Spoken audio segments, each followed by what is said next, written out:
जैसे कि आपको सर ने बताया कि बानी परासर का हमारा result all over India rank है उसका 3285, ये भी बहुत बड़ी बात है। ठीक है, पूरे ऑल ओवर इंडिया में 3285 रैंक और हिमाचल से, ठीक है। और स्टेट रैंक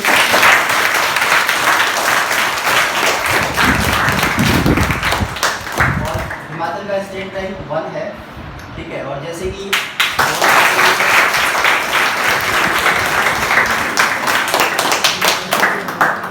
और ये एस्पायर पिछले 7-8 सालों से कर रहा है। पिछले 7-8 सालों से हम नीट में और जेई में हिमाचल के टॉपर प्रोड्यूस कर रहे हैं। आप लोग पिछले रिजल्ट्स भी देख सकते हैं इनके वेबसाइट पे जाके, ठीक है।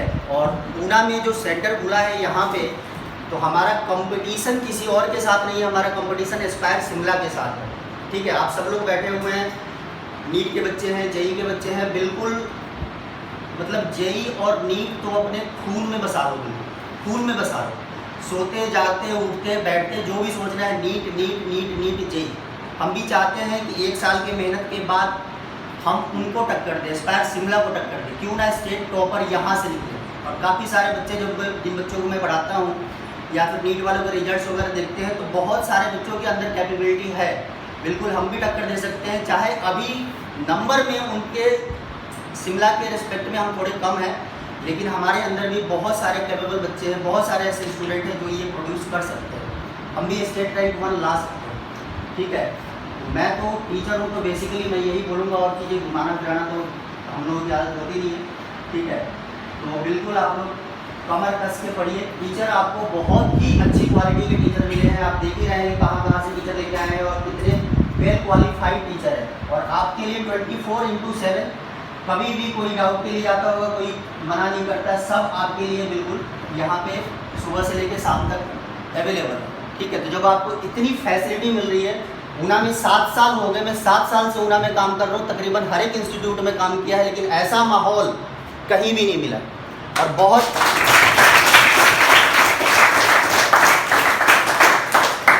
बहुत सी चीज़ें हैं, बहुत सारी कमियां बहुत सारे इंस्टीट्यूशन की है। मैंने ऐसे ही इंस्टीट्यूट में काम करके यार मज़ा नहीं आ रहा, वहाँ पे काम करने का छोड़ दिया, मज़ा नहीं आ रहा है काम करने का, उनका सिस्टम ऐसा छोड़ दिया। लेकिन जैसा मैं सिस्टम चाहता हूँ, अगर यहाँ पे थोड़ा सा भी इधर उधर होता है, तो जैसे सर ने कहा गुस्सा तो आ ही जाता है, ठीक है। लेकिन उस गुस्सा का रिस्पेक्ट शिमला के सर भी करते हैं, ये लोग भी करते हैं, और मेरे कोलीग्स हैं वो भी करते हैं, ये भी काफ़ी सपोर्ट करते हैं और बिल्कुल उन सब चीज़ों को समझते हैं। और हम लोग सिस्टम को थोड़ा भी हमारा इधर उधर होता है तो उसको लाइन पे लाने की कोशिश किया जाता है। और बिल्कुल हमारा अभी तक का सिस्टम, चाहे आप लोग और भी जगहों पर जाके आए होंगे, लेकिन उनसे बेहतरीन है, और आने वाले टाइम में और भी ज़्यादा बेहतरीन होगा, और भी ज़्यादा बेहतरीन होगा। आपको यहाँ पे नेशनल लेवल की फैसिलिटीज़ मिलेगी, अभी भी मिल रही है और आने वाले टाइम में भी, ठीक है। तो चलिए पढ़ाई कीजिए। Thank you.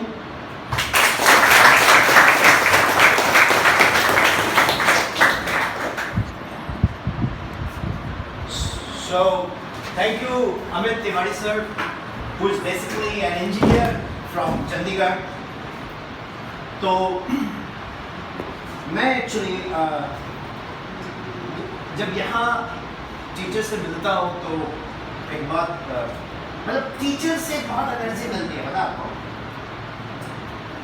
एक सर मेरे को मिले एस्पायर में, तो मैंने उनको बोला all nature is physics, rest is stamp collection.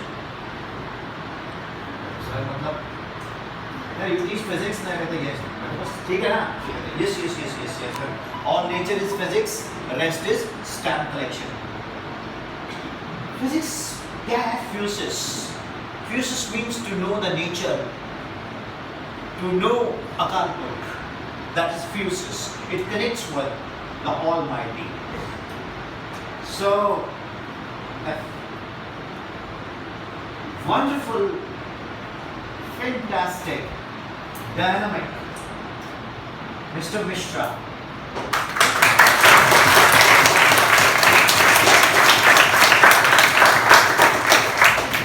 Mr. Prateek Mishra always inspire me. You know, he has wonderful suggestions, valuable suggestions for the progress of the students.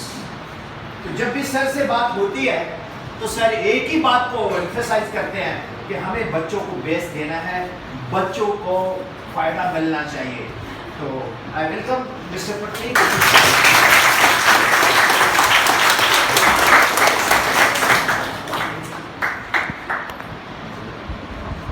Thank you, Vipin sir. Thank you, everybody, for giving me your valuable time. So, I, as a faculty of physics, तो ज़्यादा तो बातें नहीं करेंगे, तो वो mainly जो है ना सब्जेक्ट की ही बात करेंगे, है ना, कैसे तैयारी करना है। अभी तुम लोगों ने देख ही लिया है, कुछ स्टूडेंट्स के मन में जो है ना डाउट था कि चंडीगढ़ चले जाते हैं या इधर उधर कोचिंग कर लेते हैं या किसी बड़ी नेशनल लेवल की ब्रांड में चले जाते हैं सब। तो तुमने देखा है कि जो अभी रिजल्ट आया है जेई का, नीट का रिजल्ट तो अभी आना बाकी है। बेसिकली एस्पायर में स्ट्रेंथ जो है नीट की वो ज़्यादा ही होती है, तुम लोगों को पता है। तो जेई को जो सब लोग जो साइड करके चलते हैं अदर इंस्टीट्यूट्स में, तो जेई में ऑल इंडिया रैंक जो है 3000 समथिंग एस्पायर से आई हुई है। इसके अलावा जो लड़की है बानी बारा सर, वो स्टेट की टॉपर भी है, ठीक है ना। तो टॉपर होने के लिए क्या रिक्वायरमेंट्स हैं, क्या क्राइटेरिया है, उससे थोड़ा सा डिस्कस करेंगे, ठीक है। एक चीज़ होती है, जैसे क्लास में पहले भी बताया हुआ है, इंटेलेक्चुअल होना, इंटेलिजेंट होना, वो तो एक रिक्वायरमेंट होती है ना। और कुछ लोग जो है बाई बर्थ इंटेलिजेंट होते हैं, वो एक अलग चीज़ है। कुछ लोग उसको जो है ना अपनी मेहनत से अचीव कर लेते हैं, ठीक है। लेकिन उसके अलावा जो सबसे ज़्यादा इम्पोर्टेंट फैक्टर है for preparation for competitive exam, competition में जो सबसे ज़्यादा इम्पोर्टेंट फैक्टर है वो है मैनेजमेंट, ठीक है। जब आप इनिशियल स्टेज में होगे, बिल्कुल स्टार्टिंग में तैयारी कर रहे हो, फिजिक्स केमिस्ट्री बायो इनका भी कुछ भी पता नहीं है, तो सबसे पहले हम क्या करते हैं, धीरे धीरे पहले सब्जेक्ट पे कमांड करते हैं, ठीक है ना। सब्जेक्ट तैयार होता जाता है, फिर एक फेज आता है कि फिजिक्स बहुत अच्छे से तैयार हो रही है, केमिस्ट्री का रिवीजन नहीं हो पा रहा, केमिस्ट्री बहुत अच्छे से तैयार हो गई, बायो नहीं हो पा रहा। कुछ लोगों को बायो अच्छे से आती है तो बायो में ही लगे हुए हैं, फिजिक्स को साइड कर दिया। जो चीज़ समझ में नहीं आती है उसको हम क्या करते हैं, साइड कर देते हैं, और जो चीज़ हमें आती है हम बेसिकली क्या करते हैं, उसी को टाइम देते चले जाते हैं। केमिस्ट्री अच्छे से आता है तो केमिस्ट्री पढ़ते ही जा रहे हैं 4 घंटे 6 घंटे, है ना, 8 आवर्स। फिजिक्स को जो है बिल्कुल टाइम ही नहीं दे रहे। ये जो है ना सबसे बड़ा ड्रॉबैक साबित होता है किसी भी एग्जाम में, कि हम क्या करते हैं, हम अपना जो कमज़ोर पैरामीटर्स है हमारे, उस पर काम न करके जो हमारी स्ट्रेंथ है उसको और स्ट्रेंथ देना शुरू कर देते हैं। तो सबसे पहली चीज़ ये ध्यान रखना है कि इमोशनल नहीं होना है एग्ज़ाम को लेके, किसी पर्टिकुलर सब्जेक्ट को लेके, किसी भी टॉपिक को लेके इमोशनल नहीं होना है। एग्ज़ाम की प्रिपरेशन के टाइम पर और एग्ज़ाम के टाइम पर दोनों चीज़ों में ये बात हो रही है। अब होता क्या है कि जैसे बायो की मान लो बहुत अच्छे से आप लोगों ने तैयारी की, केमिस्ट्री बहुत अच्छे से तैयार किया, फिजिक्स को जो है साइड करके चले गए। इस बार जो नीट का एग्जाम आया उसमें बायो का पैटर्न थोड़ा सा चेंज था, है ना, स्टेटमेंट बेस्ड क्वेश्चन आ गए। अब होता क्या है कि हम बायो की बहुत अच्छे से तैयारी करके गए हैं, तो हमें ये अंदर से कि नहीं अब बायो इतने साल पढ़ा, इतना टाइम दिया, उसमें तो बायो अटेम्प्ट करना ही करना है। उस टाइम पे देखा कि फिजिक्स का जो पेपर था वो बहुत ज़्यादा ईजी आया था। अगर कोई स्टूडेंट केवल फॉर्मूले या एक ओवरव्यू भी लेके चला जाता सारे चैप्टर्स का, तो भी फिजिक्स जो है ना एबव 90% अटेम्प्ट कर सकता था, ठीक है ना। JEE as well as NEET दोनों बात हो रही, दोनों में फिजिक्स इस साल जो है ना काफ़ी ईजी आया है। सारे क्वेश्चंस इक्वल मार्क्स कैरी करते हैं, एग्ज़ाम के अंदर सारे क्वेश्चन सेम है, whether they belongs to physics chemistry bio कोई फ़र्क नहीं पड़ता, सारे क्वेश्चन इक्वल मार्क्स कैरी करते हैं। हमें किसी भी सेक्शन को लेके, किसी भी क्वेश्चन को लेके इमोशनल नहीं होना है। इस चीज़ को हम बोलते हैं मैनेजमेंट। अगर बायो नहीं आ रहा है, फिजिक्स आ रहा है, तो फिजिक्स के क्वेश्चन अटैम्प्ट कर दो, फिजिक्स नहीं आता है, बायो आता है, केमिस्ट्री आता है, तो उसके क्वेश्चन अटैम्प्ट कर दो। इस चीज़ को मैनेजमेंट बोला जाता है। तो सबसे बड़ा फैक्टर जो है एग्जाम की प्रिपरेशन में, या सबसे बड़ी जो रुकावट है वो है तुम्हारा किसी भी चीज़ को लेके इमोशनल होना, तो उसको सबसे पहले खत्म करना है। दूसरा जो भी बताया था कि एक सेक्शन जो है, जैसे फिजिक्स है, केमिस्ट्री है, बायो है, सबको इक्वल टाइम देते हुए चलना है डेली। जो सबसे कमज़ोर सेक्शन है तुम्हारा उसको ज़्यादा टाइम देना है ना। इसका अपोजिट नहीं करना है कि जो कमज़ोर सेक्शन है उसको हम क्या करते हैं, छोड़ते चले जाते हैं, तो जो हमारा वीक पोर्शन है वो और ज़्यादा वीक होता चला जाता है। तो ये चीज़ नहीं करना है। जो सबसे कमज़ोर फैक्टर है, किसी का केमिस्ट्री हो सकता है, किसी का फिजिक्स हो सकता है, किसी का मैथ, किसी का बायो, तो जो सबसे कमज़ोर फैक्टर है उसी को टाइम देना है। फिजिक्स के लिए फिर से बता देते हैं, फिजिक्स इनिशियल स्टेज में अगर आप 9th और 10th से ठीक से पढ़ के नहीं आए हो तो फिजिक्स समझ में नहीं आता है, बिल्कुल बिल्कुल क्रिस्टल क्लियर बात है। तो तुम्हें करना क्या है कि स्टार्टिंग में देखो फिजिक्स में दिक्कत आएगी, तुम थ्योरी तैयार करोगे, उससे न्यूमेरिकल नहीं निकलेंगे, तुम्हें लगेगा कि अरे फिजिक्स समझ में ही नहीं आ रहा। तो धीरे धीरे जब बिल्कुल बेसिक क्वेश्चन से करना शुरू करोगे तो एक टाइम बाद एक स्टेज आ जाएगी कि तुमसे क्वेश्चन निकालना शुरू हो जाएंगे। फिर उसके बाद हम लोग जो है ना स्पीड पे काम करेंगे कि आप क्वेश्चंस को टाइम के साथ कैसे करें, ठीक है। तो उसके लिए हम लोग एक स्टॉप वॉच या ये सब रख के जो है कर सकते हैं। तो पहला जो है फिजिक्स में कंसेप्ट क्लियर करना, उसके बाद न्यूमेरिकल अप्रोच को डेवलप करना, उसके बाद जो है टाइम मैनेजमेंट, ये हमें लेके चलना है। और शायद बाकी सब्जेक्ट्स में भी ऐसे ही कुछ रहता होगा। तो इस तरीके से जब हम करेंगे ना तो फिजिक्स का जो फियर है वो पूरी तरीके से खत्म हो जाएगा। दूसरी चीज़, सारे बच्चों का जो लेवल है ना, सारे स्टूडेंट्स का वो अलग अलग होता है। ऐसा नहीं है कि सब जो है एकदम से यूरोडोब या वो सब लगाने लगेंगे।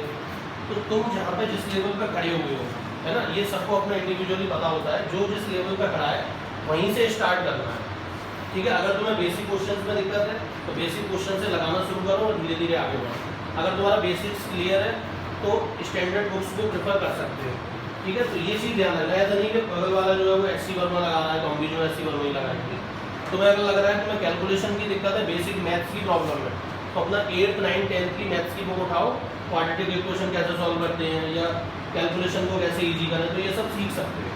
तो कहने का मतलब ये है कि without comparing to others you have to take your own stand. समझ में आ रहा है ना। तो जहाँ पे तुम खड़े हो वहीं से स्टार्ट करना है। तो फिजिक्स की पर्टिकुलरली ये स्ट्रेटजी है, इसी को फॉलो करोगे, पूरी साल फॉलो करोगे बिना किसी बीच में डिस्ट्रैक्शन के, तो 100% फिजिक्स में रिजल्ट मिलता है, ठीक है। चलो बस, I think it is sufficient for all of you.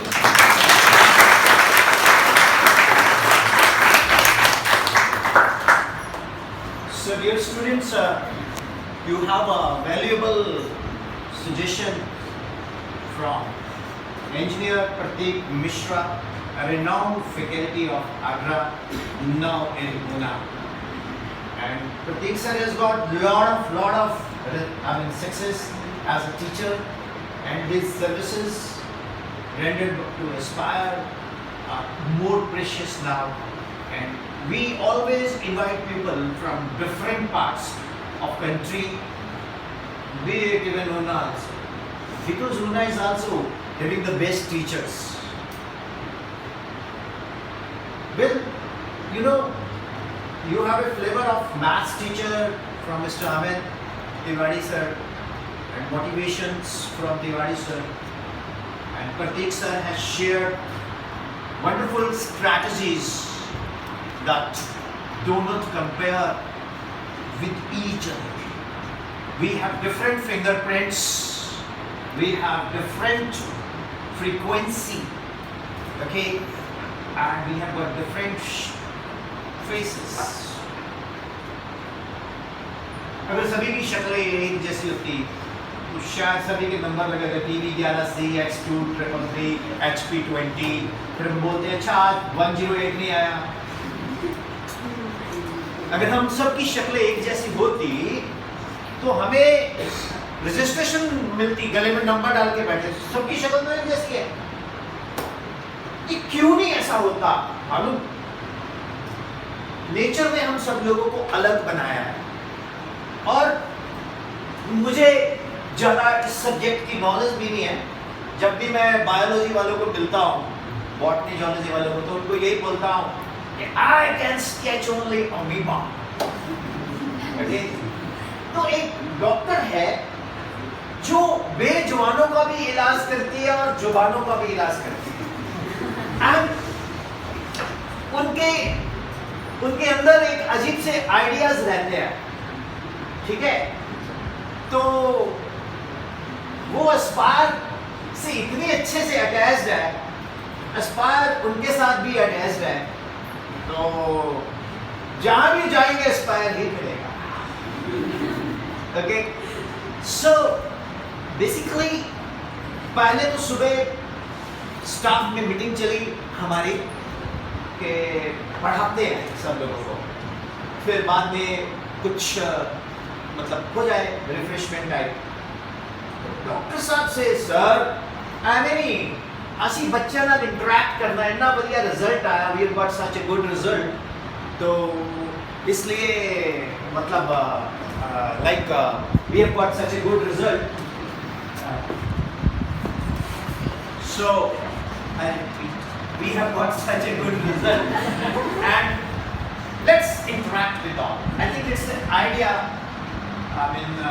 given by Tiwari ji and Sakshi ma'am, and forwarded by Prateek sir, Manish sir, and of course our like me handsome Ajay sir. So I invite Dr. Sakshi, who is a wonderful bio teacher, right?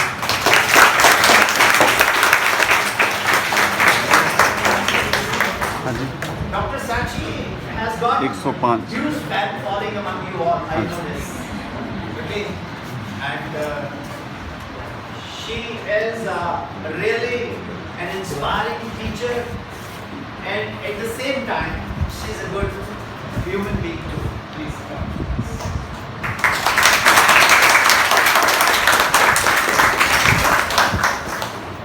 Good morning, all of you.